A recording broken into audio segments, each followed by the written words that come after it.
जिसको मार मार रखला ये सिपाही यार वाले, जिसको मार मार रखला मारो बाजा बाजन लागे, घूमन लागे लाल निशान, घूमन लागे घूमन लागे।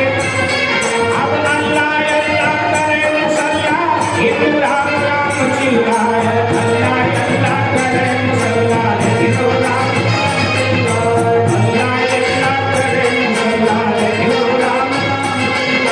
कट कट मुंडगी है धरती पर, उठी उठी ढूंढ करे तलवार, कट कट मुंडगी है धरती पर, उठी उठी ढूंढ करे तलवार। हटे मुसल्ला हल्ला हुए, हाय हाय हाय चिल्लाए, हटे मुसल्ला हल्ला हुए, हाय हाय हाय चिल्लाए। गाय बचाए लियो तो गाने बजनी भागी गजनी जाए, गाय बचाए लियो तो गाने बजनी भागी गजनी जाए। हर हर महादेव रंग नदी चलाई दरबार, हर हर महादेव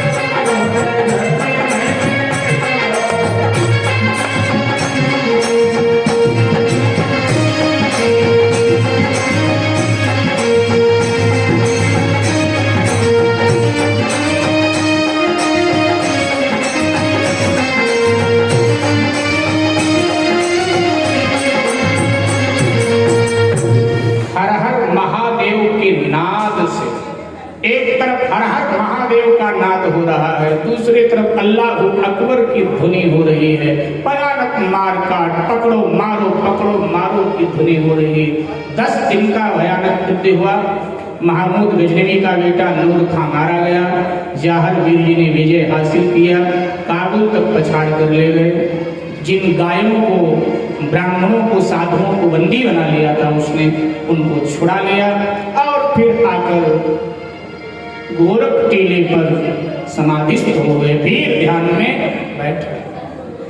जहांगीर इस हार से बखौला उठा। साकेत वासी पूज्य पंडित राधेश्याम जी महाराज कथावाचक लिखते हैं कि दबाने पर उछलती है खपच्ची बांस की जितनी।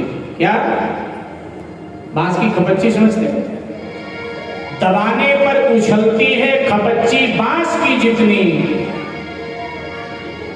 दबाने पर उछलती है खपच्ची बांस की जितनी,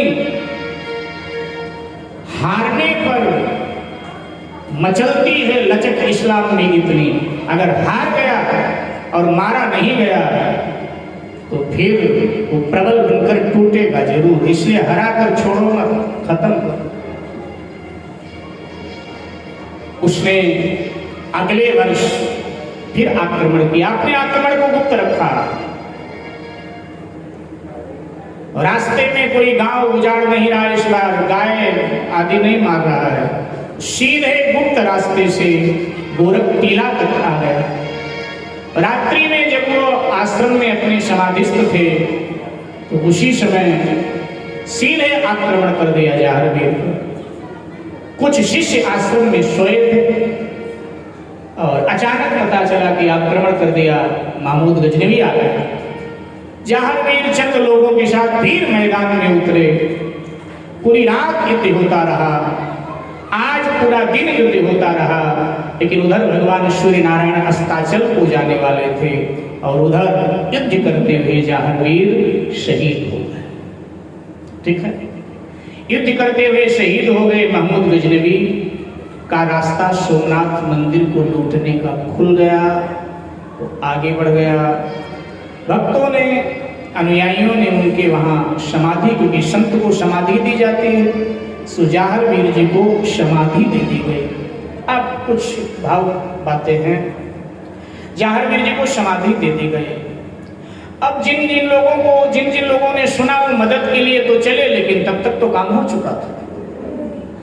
अब कुछ प्रश्न यहाँ हैं लोगों के कि जहांगीर जी पर चना प्याज क्यों चढ़ाया जाता है? प्याज तो हमारे यहाँ पूजा में वर्जित है, बिल्कुल वर्जित है। तो जहांगीर पर क्यों चढ़ाया जाता है? चना प्याज चढ़ाया जाता है। हाँ, चढ़ाया जाता है जी, चना प्याज चढ़ाया जाता है।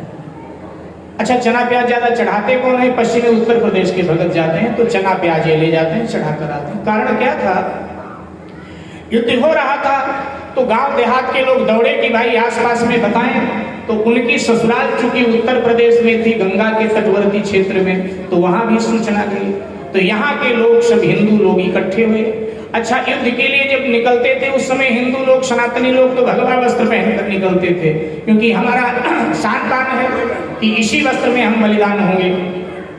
तो सबने केसरिया बाना पहन लिया, हथियार उठाए। अब उन दिनों और कोई खाद्यान्न पदार्थ ज्यादा दिन टिक नहीं सकता था। उन दिन नमकीन, बिस्कुट, ब्रेड ये तो चलता नहीं था, तो ज्यादा दिन तक टिक क्या सकता, क्योंकि पता नहीं महीनों युद्ध चले तो क्या टिकेगा। तो भुना चना लोग अपने साथ लेकर के चलते थे, वाहनों पर भुना चना और प्याज रख लेते थे कि चना खा लेंगे, प्याज, चना और प्याज खा लेंगे, पानी पी लेंगे और ये टिकाऊ होता है, युद्ध करते रहेंगे। तो चना प्याज लिए हुए और वो सब पहुंचे वहां गोरख टीला पर। और जब गोरख टीला पर पहुंचे तो ये जानकर अफसोस हुआ कि महात्मा जाहरवीर जी शहीद हो गए युद्ध करते करते गौरक्षा के लिए, देश रक्षा के लिए। तो अब करें क्या? तो अफसोस करते हुए वो चना और प्याज उनकी समाधि पर अर्पित कर दिया कि अब इसको हम क्या खाएं, जिस उद्देश्य से लाए थे उद्देश्य हम चूक गए।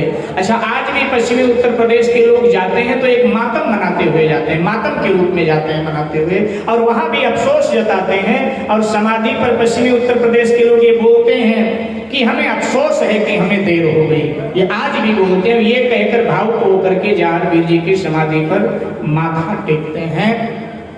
तो देश की रक्षा के लिए जाहरवीर जी, गौरक्षा के लिए, धर्म रक्षा के लिए जाहरवीर जी समाधिस्थ हो गए। कहते हैं तब गोरखनाथ जी वहां प्रकट, लोक कथा कहते हैं, और गोरखनाथ जी ने उनके भक्तों को सांत्वना दिया और कहा पहले भी मैं बोल गया था, भी बोल रहा हूं कि जाहरवीर लोक देवता के रूप में संसार में वंदनीय बनेंगे, पूजनीय बनेंगे। और ये कहकर के गोरखनाथ जी महाराज पुनः अंतर्ध्यान हो गए। अनंगपाल तोमर ने जब सुना दिल्ली नरेश ने, तो चूंकि इनकी मित्रता थी, ये गए, इन्होंने बहुत बड़े मठ का निर्माण कराया, बहुत बड़े मंदिर का निर्माण कराया। जाहरवीर जी का मंदिर, लोगों की आस्था जुड़ी थी, लाखों की भीड़ होने लगी वहां, और ये लंबे दिनों तक चला। कुतुबुद्दीन ऐबक जब आबाद हुआ भारत में, तो ये अपना कर्तव्य मानते थे मंदिरों को तोड़ना। तो जब हिसार को जीतने के लिए गया कुतुबुद्दीन ऐबक, हिसार की जो रियासत थी हरियाणा में, तो हिसार से आगे हनुमानगढ़ है, तो जब हिसार को जीतने गया तो उस समय जाहरवीर का मेला चल रहा था। उसने कहा इतनी भीड़ यहाँ क्या है? बोले एक लोक देवता हिंदुओं का है, उसकी समाधि है और उसके नाम पर यहाँ इकट्ठे होते हैं हिंदू। बोले हिंदू इकट्ठे होते हैं, लेकिन इनका हिंदू कर्ण किसी ने कर लिया और सब एकजुट होकर अगर युद्ध में उतर आए फिर तो हमारी सल्तनत को खतरा है, इसलिए मंदिर ही तोड़ देना चाहिए। और महमूद गजनवी ने वो मंदिर तोड़ दिया।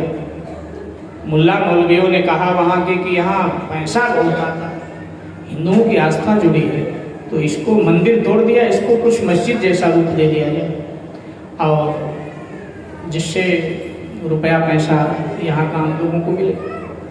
तो बात उसके समझ में आ गई। उसने समाधि को मजार का रूप दे दिया और मंदिर तो तोड़ दिया था, छोटा सा मढ़ी सा बनाकर उस पर 4 मीनारें खड़ा कर दिया और मुल्ला मौलवियों को जिम्मेदारी दी कि तुम सब प्रचारित करो कि ये जाहर पीर है, और बस इस बहाने तुम लोग बैठ जाओ, हिंदुओं की गरज होगी वो आएंगे। और ये बड़े जो हिंदू लोग हैं, कुतुबुद्दीन ने कहा जहां तक मैं समझ पाया हूँ, ये बड़े श्रद्धालु होते हैं, फिर भी आते रहेंगे ये अपने लोक देवता के पास, और जो चढ़ावा चढ़ाएंगे उस पर तुम सबका अधिकार होगा। और फिर तो वहाँ मुल्ला मौलवी बैठ गए और उस पर उनका अधिकार होगा। और जो जाहर वीर था वो जाहर पीर के नाम से संसार में प्रसिद्ध हुआ। जो गोगा पीर था उसको गोगा पीर, एक हिंदू तो वीर कहता रहा, जो पढ़ा लिखा हिंदू था वो वीर कहता रहा, ये पीर कहते रहे और ये लंबे समय तक चला। मैं एक बार फिर निवेदन करूं कि इसका श्रेय अशोक सिंघल जी को जाता है। उन्होंने हनुमानगढ़ अदालत में मुकदमा किया, इतिहास के साक्ष्य रखे कि साहब ये जाहर पीर है, ये जाहर पीर नहीं, हमारा लोक देवता है। और यहाँ मुल्ला मौलवी की शख्स बैठने, यहाँ तो ब्राह्मण बैठने चाहिए। और अंततः उनके हक में मुकदमा गया और फिर मुल्लाओं को वहाँ से हटाया गया, ब्राह्मणों को वहाँ बिठाया गया और सरकार ने उसको, राजस्थान सरकार ने उसको अपने अधीनस्थ, अपने अंडर में ले लिया। राजस्थान सरकार ने अब वहाँ भव्य मंदिर का निर्माण कराया है, उसका संचालन भी राजस्थान सरकार करती है, ब्राह्मण पुजारी हैं वहाँ। तो ये जाहर मीर जी की लोक कथा है मेरे भाई बहन। गोरखनाथ जी महाराज ने कहा था कि भाई